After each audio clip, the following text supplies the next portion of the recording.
Unlock the power of your mind. This is Provocative Enlightenment with Eldon Taylor.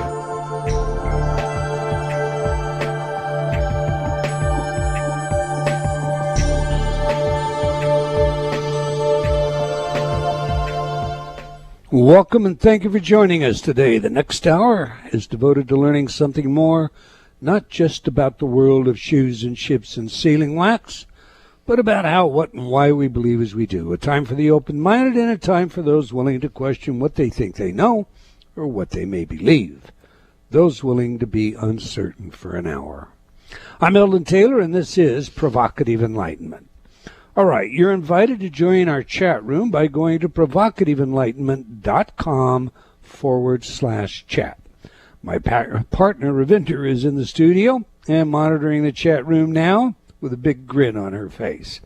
So, Rav, say hello to everyone out there and share your thoughts about last week's show with attorney Mike Lansley. Well, hi, everyone. Thanks for joining us. I think we've got a fascinating show lined up today, but then don't we always have a fascinating show? Last week, I found it interesting from two different perspectives. One is the perspective of the consumer, you know, the story that he shared with us that basically said that Steve Jobs had created such a good brand that when he brought out the iPhone, although everyone thought not the iPhone, the iWatch, everyone thought that was a waste of time because you already had a watch and what are you going to do with this tiny screen? But because he has such a solid brand, people still paid attention. So I think a good marketing person can get you to think that you need something regardless of whether you need it or not. So that part of it is interesting because that just makes me rethink everything, and thinking again is always a good idea. But then from the other side of it, you know, being in business, then you picked up some good tips too. And we have lots of the people out there have their own businesses too, or they're involved in their company, you know, their employer. They're close enough that the information there also becomes of a great value too. So it was two-sided. It was, yeah. But I found it interesting from both perspectives. I thought it was a very helpful show, period, and a quotation.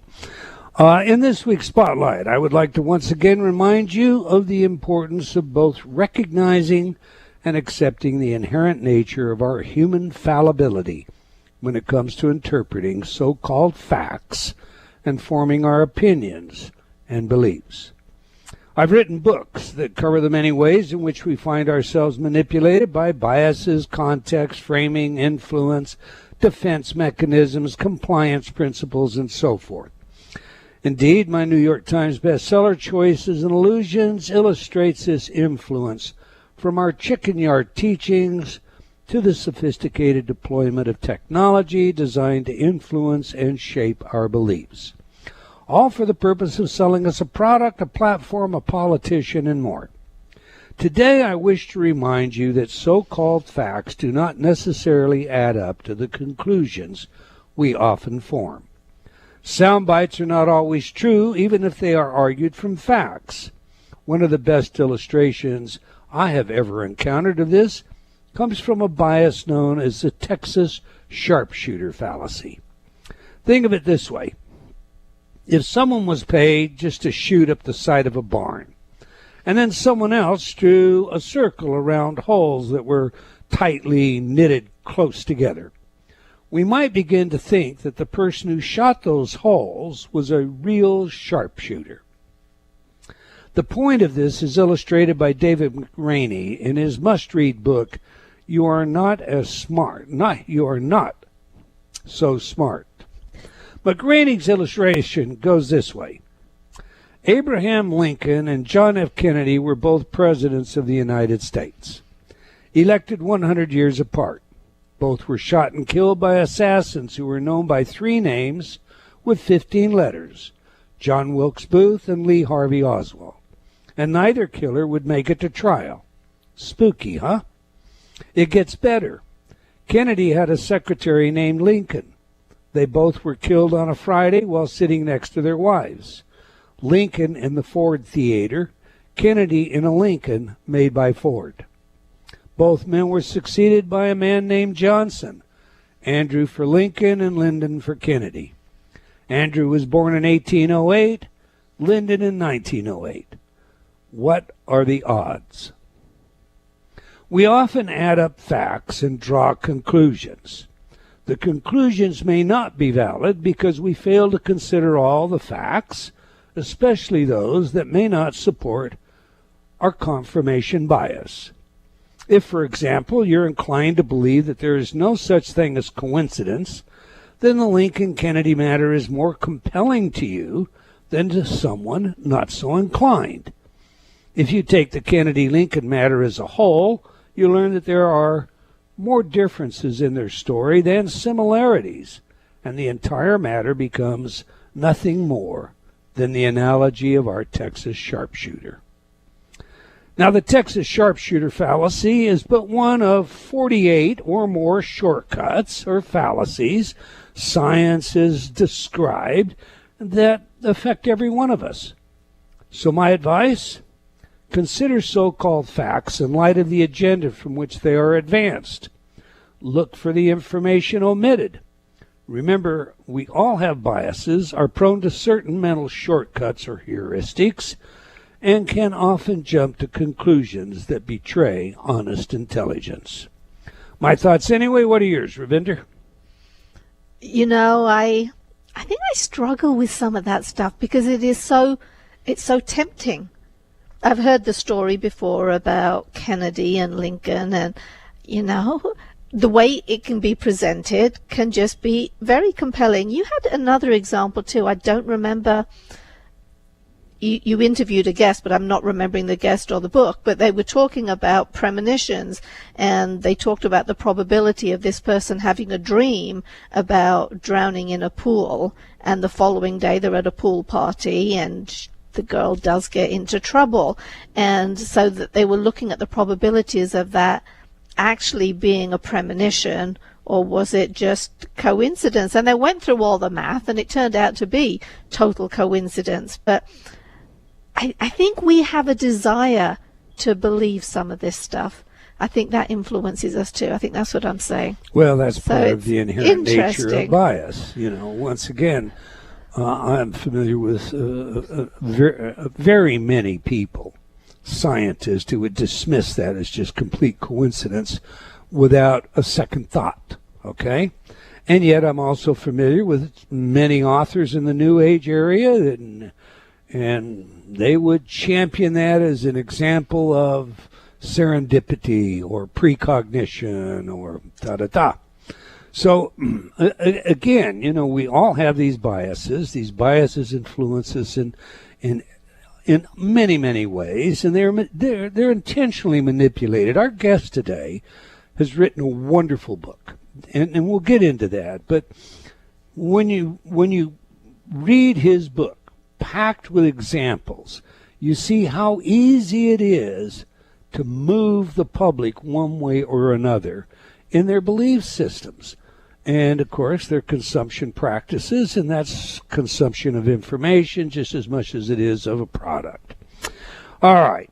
Every week I read some of your letters as our way of involving you while paying respect to the very important role you play in making this show successful. Last week's show featured Michael Lasky, as we mentioned at the top, and we discussed his book, The Good Brand. Beth wrote, that was a really interesting interview. I just started my own company. It is very small, but who knows? Maybe one day it will be worth something. Alan wrote, I, for one, am going to buy his book. Thanks for another truly informative show.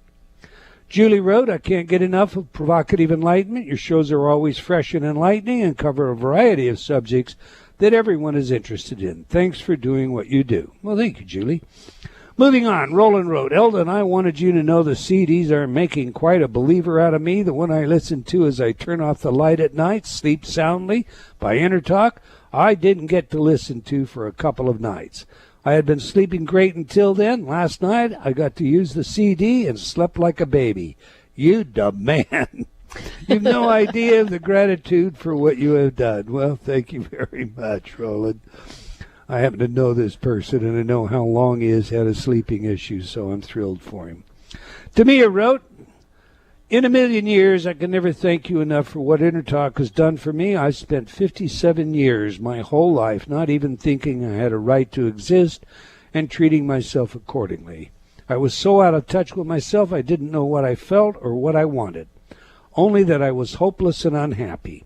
That is changing, slowly but surely. After only 8 months, I am already starting to believe in my value, and I'm determined that I can and will make a difference. Thank you, oh thank you. And this one came over the phone. Sunday Goodwin wanted me to let you know that you saved her life. She has a degenerative disc disease. It became so bad she was taken to the hospital by ambulance. For 6 years she was prescribed oxycodone. Then all of a sudden her doctor was told he could not prescribe it anymore. Her doctor had to get special permission to prescribe her enough to taper off the meds. She was told to use medical marijuana instead. One of the side effects of coming off of oxycodone is suicidal thoughts. She became suicidal, came very close to committing the act. Her husband, who is a retired homicide police detective, kept telling her it was the withdrawal from the oxycodone that was causing her suicidal thoughts. The medical marijuana facilities are 60 to 100 miles away. While they tried to be helpful, they had no real idea how to assist her. She still has not found a way to take the medical marijuana effectively. Sunday was inspired to try your Ecotech self-destructive patterns program. She plays the program twice a day. After the first day, she felt the heaviness lift off of her. This program changed her life dramatically. She asked me to give you a hug and a kiss. Because of your love of humanity and your research, she no longer has suicidal thoughts. She says, God bless you, God bless your company, and God bless your work. I think you took that one. Did you not, Ravinder? I did. And that's, what makes my job so much fun is when I'm taking those calls. And I get those kinds of calls pretty regularly. She was incredibly grateful. In fact, I didn't share with you. She called back the following day and said that she had also had a great success using the Being Lucky program. She said that, she always buys those scratch tickets and she doesn't ever win anything. And then on a whim, she played the Being Lucky program. And since using it, she has won the scratch tickets 3 times and she has the proof for it if we want it, So she was really thrilled. But the suicide part of it, she was talking to me on the phone and she was close to tears about it. It was incredibly moving and she was just incredibly grateful. All right, well, I'm grateful for her feedback. As you say, that's what we do, why we do it. Okay, that's all the time we're going to take for letters today, but we do love your comments, so please keep them coming. You can opine by writing to me at Eldon, that's ELDON, at eldontaylor.com, or by joining me on Facebook at Dr. Eldon Taylor. We do sincerely appreciate your thoughts and ideas, and I guess you can also just call in and talk to Ravinder or another member of the staff. They write it up and send it over to me. Now to today's show, Truth, How the Many Sides to Every Story Shape Our Reality with author Hector Macdonald. I've already told you this book is a book you're going to want to get. You're going to want to read it. You're probably going to want to read it more than once. You're going to want to share it with friends.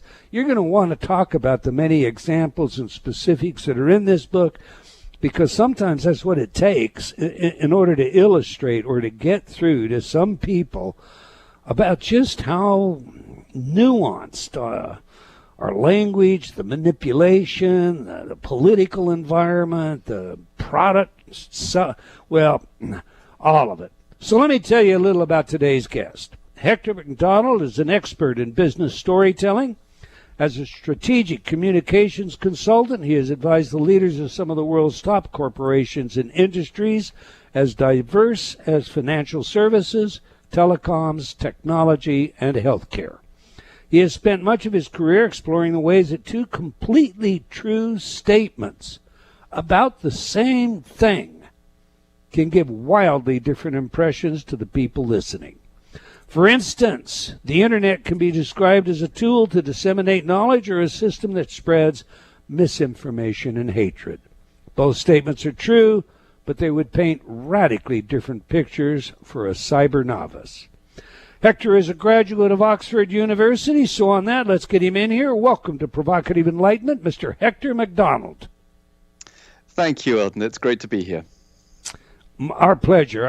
I truly did enjoy reading your book, and I think I've read most of them in this genre, but you provide some clarity, and you do so for a mass audience such that I can't recommend it too highly. But Hector, we like to know three things on this show. Who is the messenger? What is the message? And, of course, how do we use it? To that end, what are you passionate about, and how did you become an expert on truth? Those are three good questions to start with. What am I passionate about? Well, in a professional sense, I guess I'm passionate about clarity in the message, because my work is in providing communication support to all kinds of businesses, as you said.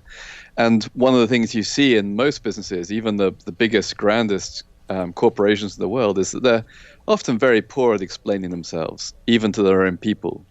So what I try to do is bring that clarity and often brevity to the key messages that these businesses need to get out there to their own people and to their stakeholders in the wider world. Beyond that, I'm passionate about all kinds of things, from wildlife to photography to opera to Africa, where I grew up. You can ask me anything about any of those things you like, but you probably want to stick on the subject of truth. Probably. Truth. The idea for this book, the imperative for this book, came out of the work I was doing, particularly in creating narratives for businesses like Pfizer and DuPont, Barclays, even the Bank of England, where for some years I've been helping these organizations explain themselves by using storytelling, by using narrative formats to get across where businesses are starting and where they're trying to get to. And it came clear to me that, these fantastically complex organizations, there's hundreds of thousands of things you could say about them. And indeed, when I interviewed their leading executives, they did say thousands and thousands of things about what was going on in the business. And it was my job to distill all that down to maybe 30 sentences to capture everything about the present and future of that organization. And it occurred to me that gave me kind of tremendous power to take the story in a particular direction by leaving out most of the things I'd heard and cherry picking, if you like, the things that I felt would give the strongest sense of where this business is trying to get to. And that, of course, made me think, well, okay, I'm trying to do this constructively and ethically, but of course, smart communicators can use the same techniques to do all kinds of things, to pull the wool over people's eyes, to mislead us. And of course, we see this in politics, in marketing, in campaigning, in all forms of life. And that's really what got me just obsessed with the subject of how do people use truthful statements to mislead us, or at least to give us a very selective impression of reality. Yeah. We'll get into that in some specificity before we're through with the show. But you heard today's spotlight, Hector. What have I got wrong? Oh, I think you're spot on with the spotlight. I mean, I was very interested, reading a little bit about you beforehand, about your interests in changing people's beliefs, and of course that's partly tied to facts, but of course many of the things that we care about and concern us most strongly are, if you like, non-provable beliefs.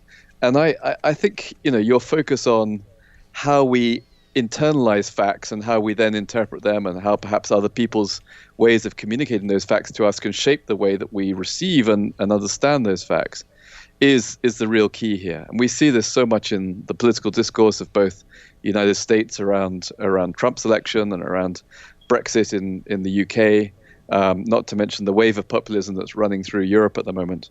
That I think it's a really critical issue that all of us, of any interest of the political situation, with any interest in the way our society is going, we need to take this stuff very seriously.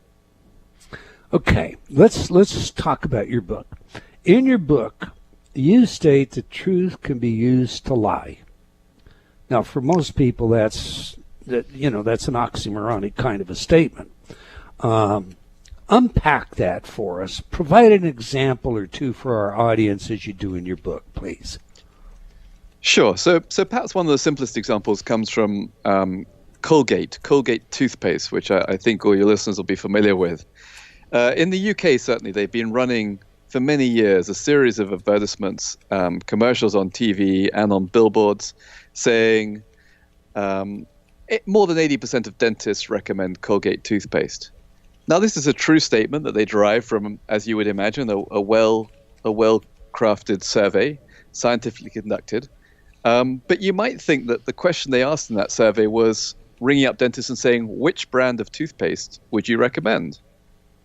And that isn't the question that they asked. The question they asked was, which brands, plural, would you recommend? In other words, they were inviting dentists to name a whole lot of brands of toothpaste that they thought were acceptable and that they were happy to have their customers, their patients use. So, of course, most dentists named a whole bunch of different toothpastes. But Colgate ignored all of the other toothpastes that were named and just said, well, look, 8 out of 10 dentists have named us among all those other toothpastes. So we can run these adverts, which they did for many years, saying that more than 80% of dentists recommend Colgate toothpaste. Now, that is a true statement, but the Advertising Standards Authority in the UK recently banned Colgate from using this advertisement claim anymore because they saw that it was so misleading. It gave people completely the wrong impression of the survey that had been done and gave people completely the wrong impression of what dentists actually thought of Colgate. One of the things that I think, that's a wonderful story and a perfect example of the question I asked. But one of the things that I think people often miss here is the influence that campaign, that kind of statement can have, not just on the consumer, but in this instance, just Colgate, on dentists. I was talking to a friend of mine who is a dentist. I was telling him about your book. He has the same kind of interest in that general area I do. And he said, I recommend Colgate, but I thought dentists recommended Colgate. So what do you think about the influence of how this kind of information impacts society as well as the professionals who are supposedly being the ones that are recommending, who want to join their peer group and recommend it as well? Well, I think that's exactly right. We often think, well, the damage done is just the direct misinformation, the direct misleading that's taken place in the moment. But of course, we build up through misleading one person, we build up a whole network of misinformation that's spreading around the world, drawing from that. And I think, I actually use Colgate all the time, and I think I do that because I grew up as a kid with these adverts, and it's so deeply embedded in me that even though I know that was essentially a lie, I still use the stuff. But I guess what I'd say is, that's just a kind of metaphor, if you like, for much more serious issues. So in the book, I go back to 2002 and George W. Bush's speech that he made in Cincinnati, where he linked Iraq and Al-Qaeda. And this, of course, was a few months after Al-Qaeda attacked the World Trade Center on 9/11. And it was a few months before the United States, along with the UK and various other nations, went to war and invaded Iraq. So this was a critical speech, basically making the case for war. And he had this critical passage in the speech where he linked Iraq and Al-Qaeda in sentence after sentence with phrases like, we know that Iraq and the Al-Qaeda terrorist network share a common enemy, the United States of America. Sentences like that, which were all true, but they gave the impression that Iraq and Al-Qaeda were working together, that Iraq was financing Al-Qaeda, that Al-Qaeda was operating out of Iraq, and that they were planning an attack on the United States together.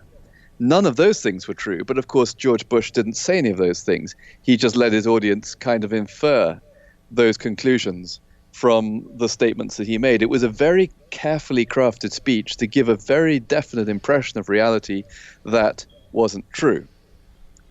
You go down that path, I'm reminded of so many things, but most of them were and have been shown to be over lies, whether they were intentional. At least one of them was intentional. And we'll stay on the truth. I'd like the way you have approached this as opposed to just the manipulation and the video news releases and the let's win their hearts and minds kind of stuff that goes on at governmental levels. In your introduction, sir, you state that you expect some backlash. Have you received any as yet? And if so, share it with us. What have you encountered?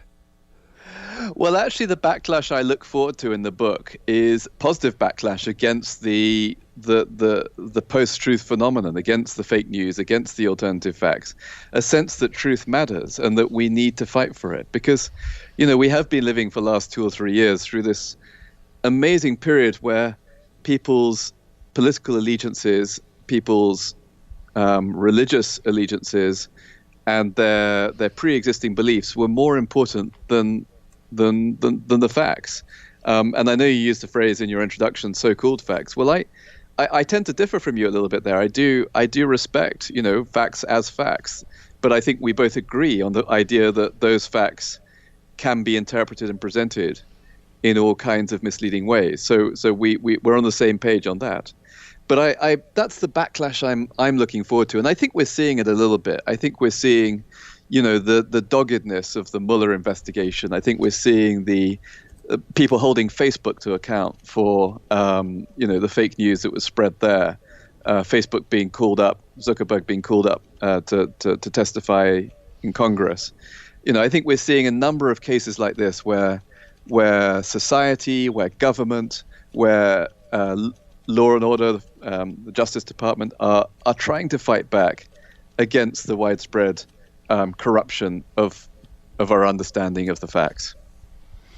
Hold everybody accountable for what it is that they say or don't say if they're making a representation that's generally false. All right, we're speaking with Hector Macdonald about his working book, Truth. Great book. You've got to read it. I highly recommend it.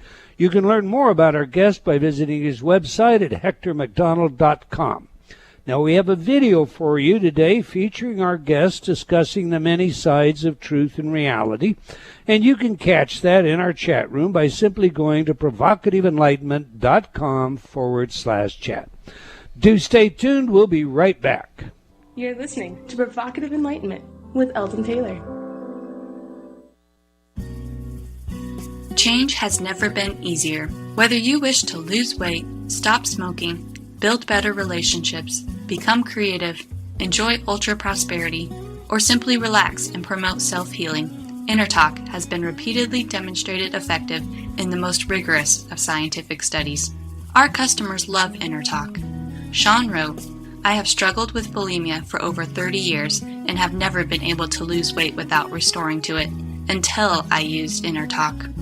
Vicky wrote, "My hubby has been using the Stop Snoring CD and already his dangerous and raucous snoring levels have stopped." Celeste wrote, "I recently graduated from Taft Law School with honors. I'm writing to tell you how much your InnerTalk CD, Excel in Exams, has helped me. With over 300 titles to choose from, there is something for everyone. Check it out today by going to innertalk.com.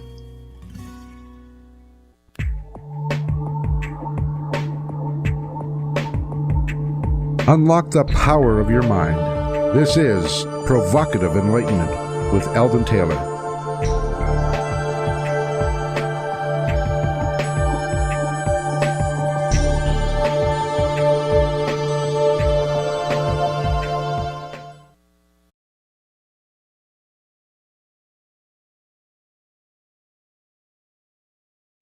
Welcome back. If you just joined us, we're speaking with Hector Macdonald about his working book, The Truth, How the Many Sides to Every Story Shape Our Reality. A great read. I highly recommend it again. You can learn more about our guest by visiting his website at hectormacdonald.com. Okay, every week we ask our guests for their favorite music that has some real meaning to them. Music psychology is not just a hobby of mine, but it's a field of research with practical relevance in many areas, including intelligence, creativity, personality, and social behavior. So, Hector, you have chosen Periodically Double or Triple, performed by Yo La Tengo. Tell us, why is this music important to you, and how does it inform us about who you are? Oh dear, that's a dangerous question. I think I was just so delighted to find a song that referenced Proust in the very first line. I just think that's wonderful. I have read a bit of Proust, so This isn't me, but it's a great start. And I think the idea of a song that focuses on seeing double or triple, it felt like that was the right kind of theme for this talk. Because of course, that is a big part of what we're discussing here, that with the many, complex sort of array of truths out there to pick from, you end up seeing double or triple all the time if you pay attention to all the different things that are going on, because there's not that simple narrative that we need from life if you actually start to pay attention to all the facts, all the things that are going on. So I liked it for that reason. That's a right good answer. Okay, so I'll end up with a hole in my brain because of what's going on. I love the lyrics to that song. It's got a great beat, too. All right.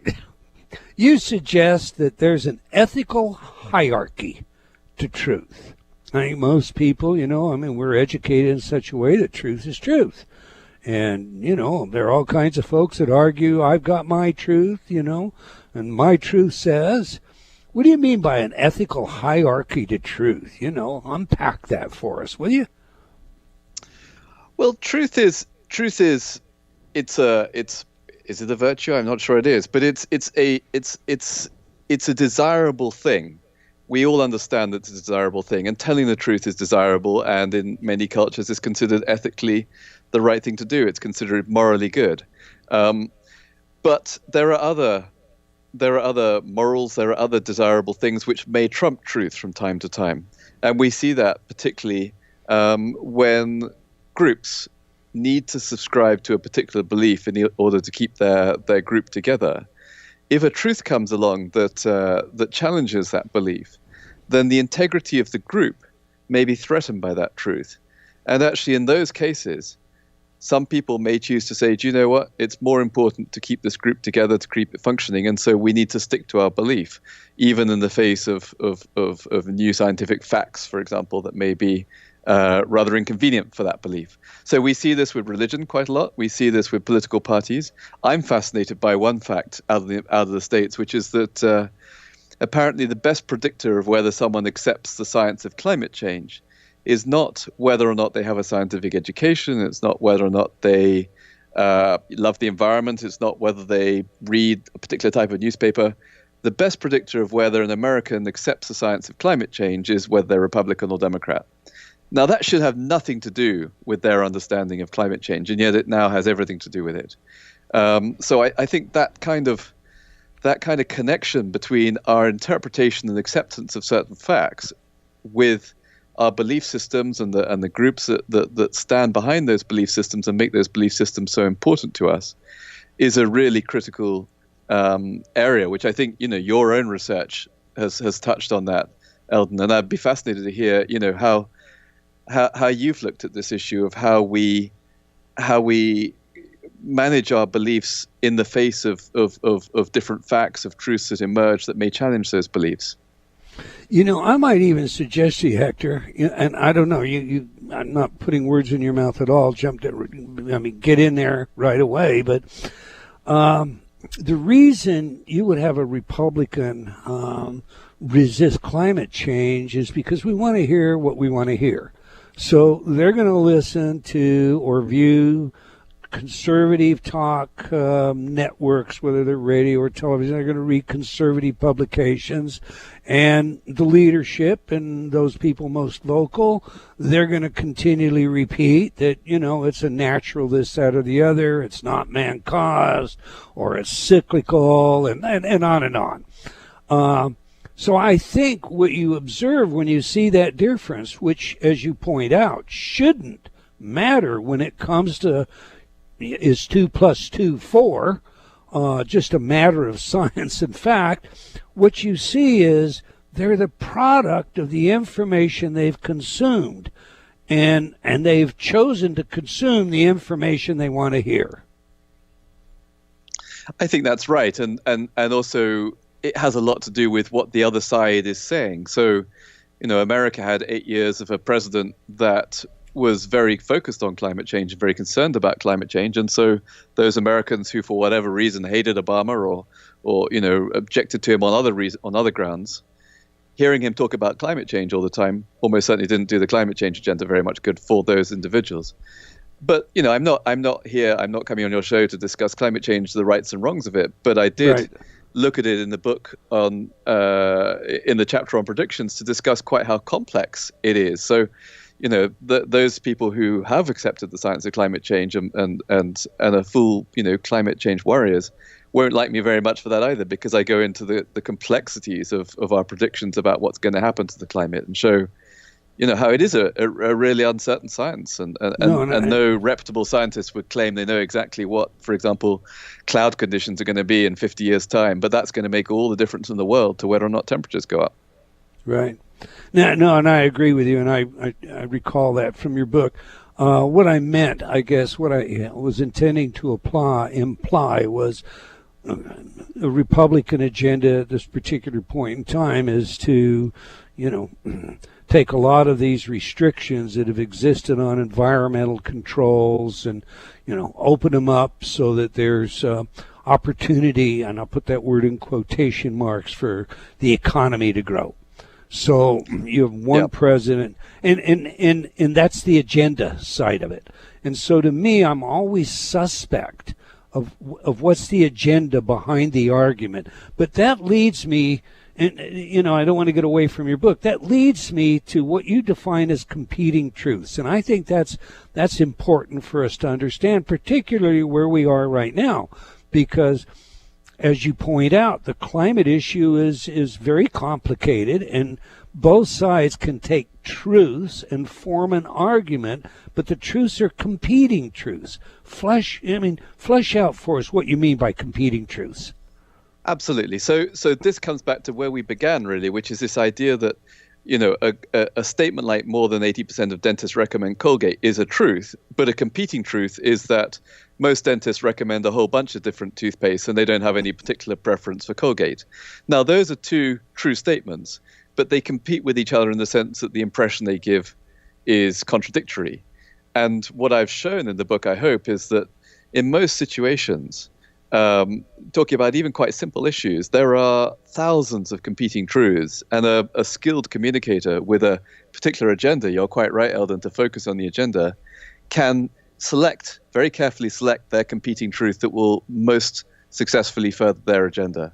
And that agenda may be positive and constructive. So I like to think that the work I do in business communications is about helping companies, get their employees more engaged, more interested in the work, help them align a business to be more successful. But that's, so I think that's a constructive and ethical agenda. But of course, a politician who's trying to persuade all of the Hungarians, for example, to hate immigrants, which is what's going on in Hungarian government at the moment, by putting billboards up saying very selective truths about Hungary, about the refugees passing through Hungary, is a really quite negative thing and can be considered fairly barbaric. So we all have our own agenda. There's nothing wrong with having your own agenda, but the question is, are you ethically selecting competing truths that give at least a fair representation of reality rather than a very distorted one? There we go. That's, that to me that's exactly what I took out of your book by the meaning of an ethical hierarchy to the truths. And you have these competing truths. Can you set aside your personal agenda and tell the whole story so that people will make up their mind, or at the very least, don't cherry pick the truths that you're going to set out there and utilize those to win some point or argument that is purely selfish and not in the best interest of humanity. Again, it's a great book. I loved your book. I found it inspiring. I found it easy to read. I find it hard to put down. So we recently did a show, Hector, on intellectual humility. Does using the right truth have anything to do with intellectual humility? That's a really interesting question. I'd like to go back and listen to that show, because it's so one thing, as I get older, I find that I'm more and more concerned about the stuff I don't know than the stuff I do. And I guess that is a form of intellectual humility that perhaps I'm growing into. And of course, that reflects this multitude of truths out there, which, we're only sort of scraping the surface of.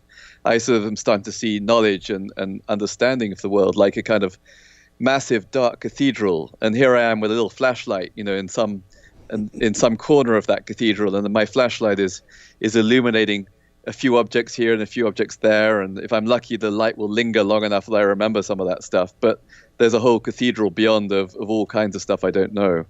All those truths out there that could put a completely different understanding and spin on my perception of the world. So perhaps that's a form of intellectual humility, recognizing that that great dark cathedral out there that I haven't yet understood, but which may completely change my perception of the way the world works. Yeah, Plato's cave. That's what your analogy just reminded me of, the shadows on the wall. All right, let's talk about mindsets. You spend a good deal of time talking about mindsets in your book, and that's an important aspect for us all to understand, and their flexibility at any given point in time. So share with us your definition of what a mindset is, and then just how flexible are they?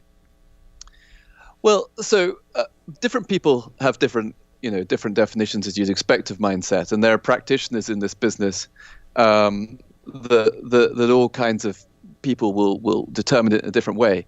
But my understanding of a mindset is it's the set of beliefs and understandings and perhaps facts that you've assembled around a particular issue, and they give you a sense of the world relevant to that particular issue. So it might be about Iraq and Al-Qaeda in that speech we talked about earlier. It might be about, what toothpastes are good. But you form a sort of mindset based on the selective facts, the selective truths that you hear.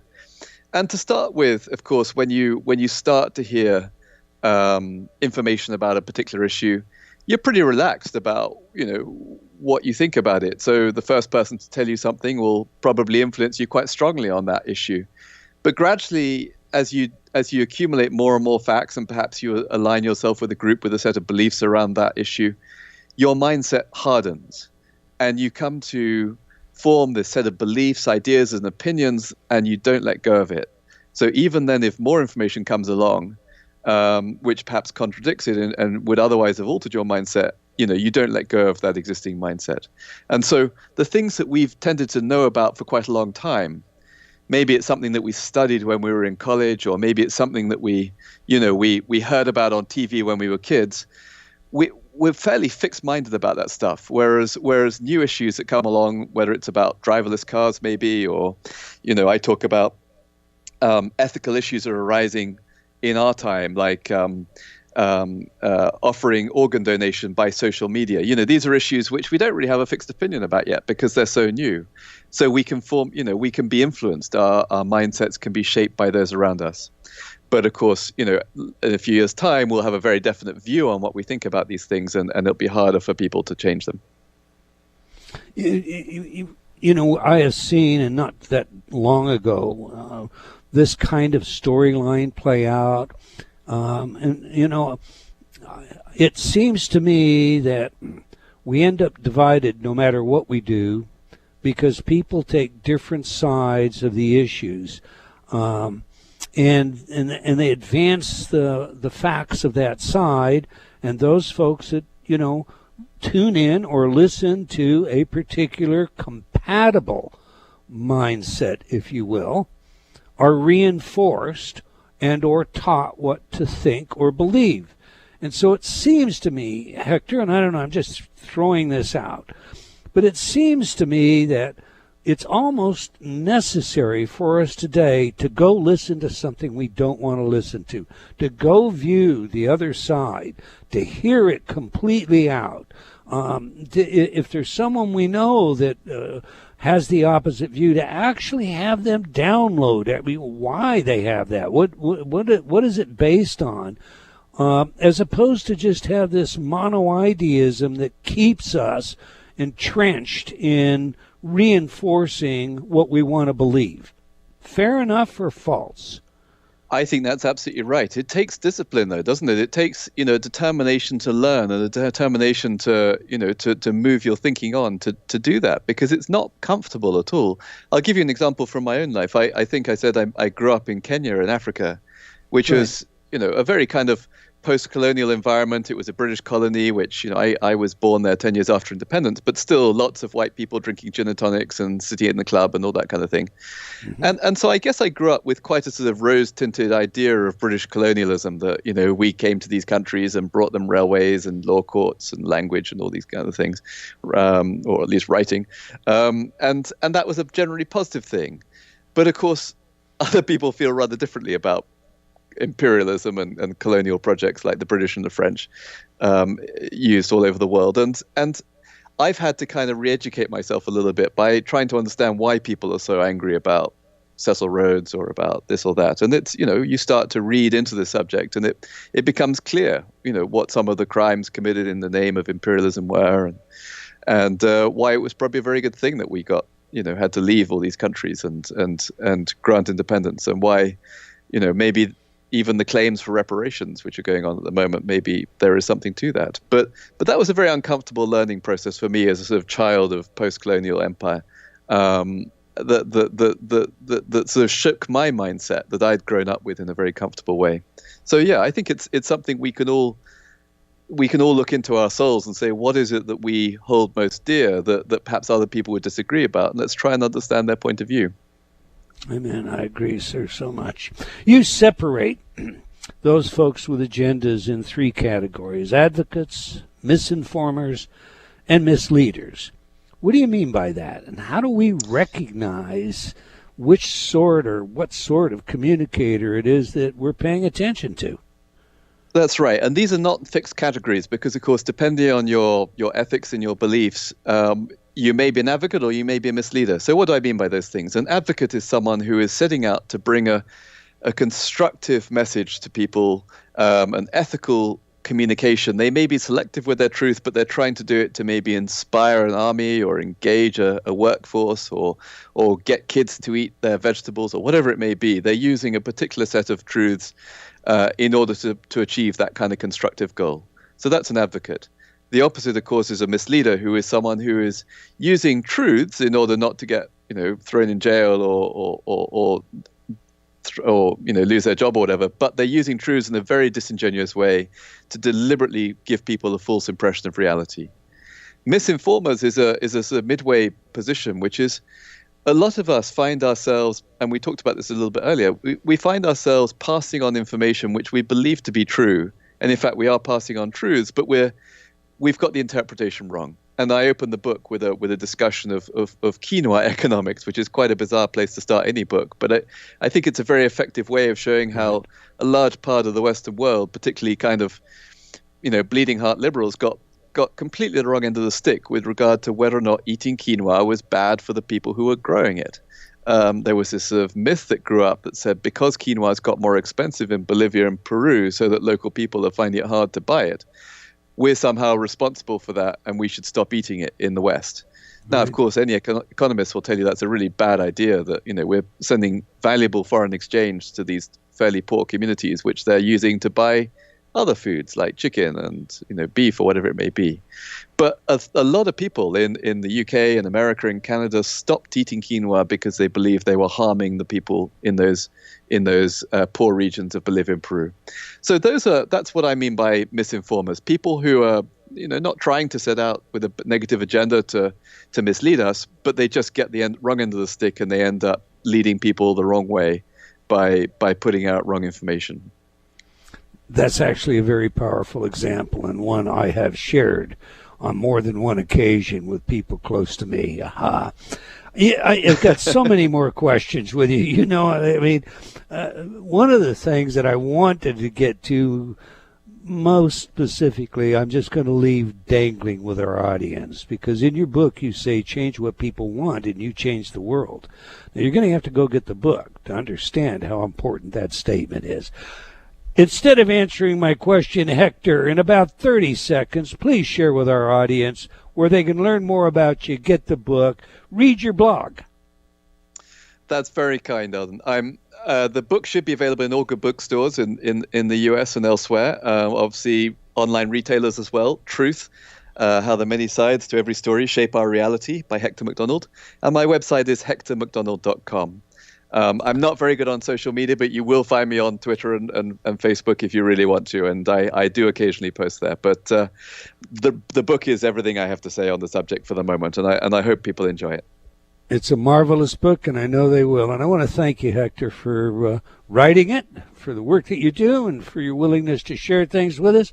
I have so many more questions. We're apt to invite you back. Well, we've come to the end of another episode of Provocative Enlightenment. I want to thank all of you for joining us today. I hope you enjoyed our show, and will join us again next week, same time, same place. Until then, wherever you are in the world, remember, believing in yourself always matters. Provocative Enlightenment has been brought to you by Progressive Awareness Research and other sponsors. Provocative Enlightenment is a syndicated show and appears on other networks. For a schedule of show times, visit provocativeenlightenment.com. If you're interested in becoming a sponsor, write to Eldon at eldontaylor.com.